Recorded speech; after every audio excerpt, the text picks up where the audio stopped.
It was a quiet, almost ordinary morning in Manila, the city just beginning to wake up as the sun rose over the skyline. Suddenly the calm was broken. Phones all across the city started buzzing and lighting up with notifications. Social media feeds erupted, with a headline that seemed almost unbelievable.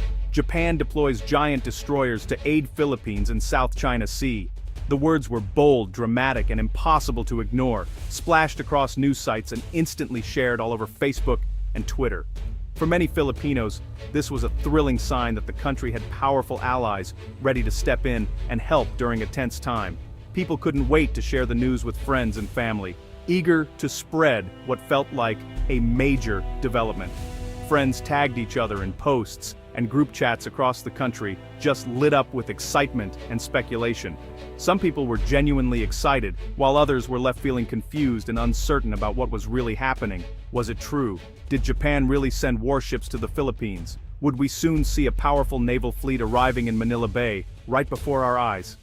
These were the burning questions on everyone's mind, sparking debates in cafes, offices, and homes. The rumors spread across the country, faster than any ship could ever sail, reaching even the most remote towns. News pages quickly added dramatic photos to their stories, making the situation feel even more real and urgent. They showed massive gray warships slicing through the deep blue waters, with the iconic rising sun flags waving proudly in the wind. The posts were racking up thousands of shares and likes every single hour, going viral in record time. In a country all too familiar with regional tension, the story felt both urgent and strangely hopeful, as if change was on the horizon.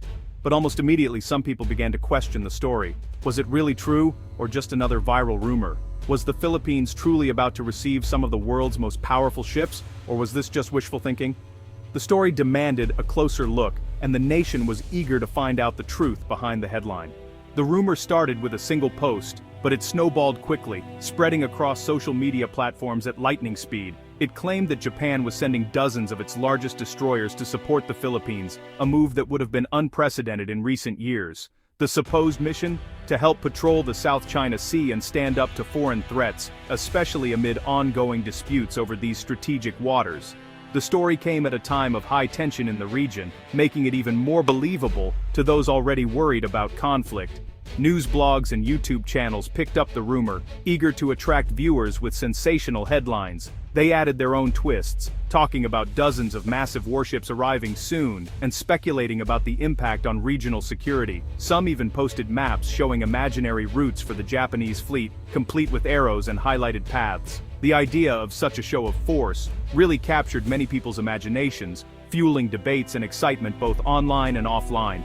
The posts included photos of Japanese destroyers from naval parades and exercises, making the claims seem even more authentic. With bold headlines and dramatic music, these videos looked convincing, blurring the line between fact and fiction for many viewers. People saw familiar images of the self-defense fleet and just assumed they were on their way to Manila, fueling further speculation. Yet, as the rumor spread, some began to question the details, wondering if the story was too good or too dramatic to be true. How could Japan send so many ships at once, given the logistical challenges and commitments elsewhere? What did giant destroyers even mean? Were these ships really as massive and powerful as the rumors suggested? The excitement was real, but so was the confusion as people tried to separate sensationalism from reality in a sea of viral misinformation. A destroyer is not just any ship.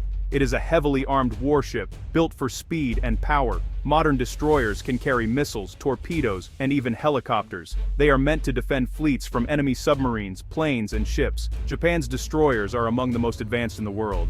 Some Japanese destroyers, like the Maya or Atago class, are as large as small cruisers.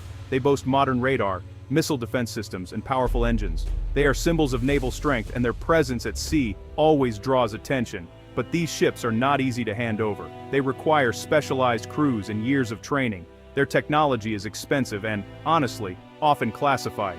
Transferring a destroyer is not like selling a used car. It involves deep legal, technical, and political considerations. This is why the idea of dozens of Japanese destroyers suddenly changing flags was always unrealistic. The truth is much more complex and careful. Japan has really strict laws about what military equipment it can export. These laws are some of the toughest in the world, and they're enforced with a lot of care and attention to detail. After World War II, Japan's constitution put some pretty firm limits on its military activities. Article 9 in particular basically renounces war and prohibits Japan from maintaining traditional armed forces for combat.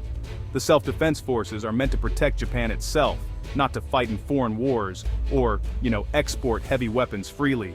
Their main mission is strictly self-defense, not power projection. In recent years, Japan has relaxed some of those rules a bit. Lawmakers have debated how much Japan should participate in international security, but changes have been cautious and incremental. It can now export certain defensive equipment, like patrol boats and radar, but only to trusted partners. These exports are still tightly controlled and require government approval at every step. Still, sending full combat ships, especially advanced destroyers, is almost impossible. The restrictions are especially tough when it comes to offensive or high-tech military hardware. There are honestly so many legal steps and government approvals required. Every export deal is scrutinized by multiple agencies, and the process can take months or even years. Japan also faces political pressure from its neighbors. Countries like China and South Korea watch Japan's military moves very closely and often voice concerns. If it sent warships abroad, it could easily be seen as aggressive. Such a move might spark diplomatic tensions, or even protests in the region. That would go against Japan's image as a peaceful country. The Japanese public also values this reputation and is generally cautious about military expansion. The government is, very careful to avoid actions that might raise tensions or break international agreements. Maintaining trust with both allies and neighbors is a top priority. So, while Japan does want to help the Philippines, it really has to follow its own laws. Any support must fit within these strict legal and diplomatic boundaries. Sending destroyers, especially dozens of them, would break a lot of rules. It's just not something Japan can do under its current legal and political framework. Although the viral story was false, the truth is still impressive.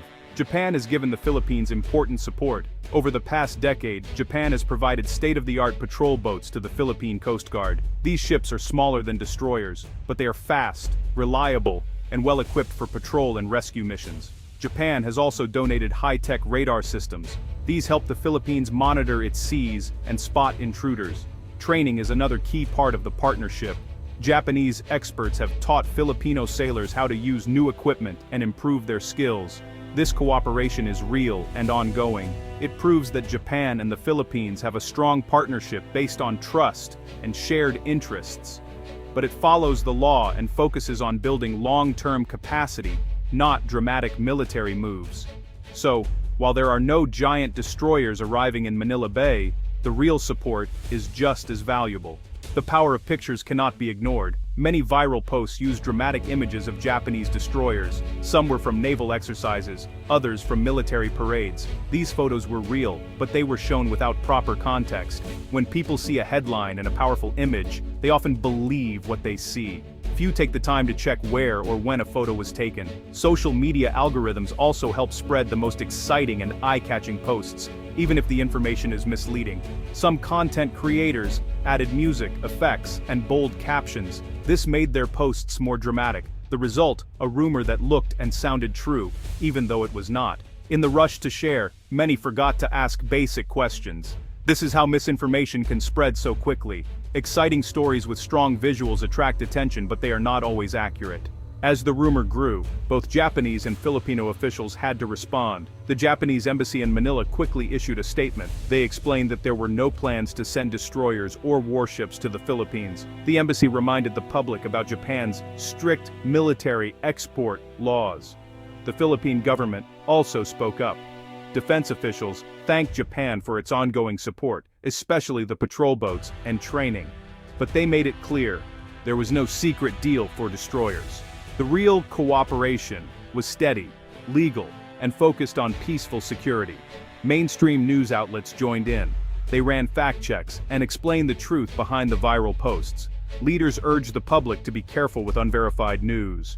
They encouraged everyone to rely on official sources and not get carried away by rumors. These actions helped calm the storm, but the story showed how fast misinformation can take root. Why did so many believe the story? The answer is simple. People want to feel safe and proud. The idea of giant Japanese warships sailing in to help the Philippines was exciting and comforting. It fit with hopes for strong alliances and quick solutions to complex problems. But this excitement also made people less careful. They shared headlines without checking facts. They trusted photos without asking where they came from. In the digital age, this is a common trap. Viral stories can move faster than truth. The real lesson is clear. It's important to pause, check sources, and look for official statements. Dramatic headlines are tempting, but the truth is often less flashy and more complicated. Real cooperation, like patrol boats, training and radar, is quieter but more lasting. By valuing facts over myths, Filipinos and their friends in Japan can build stronger, more honest partnerships. This is the true story worth sharing.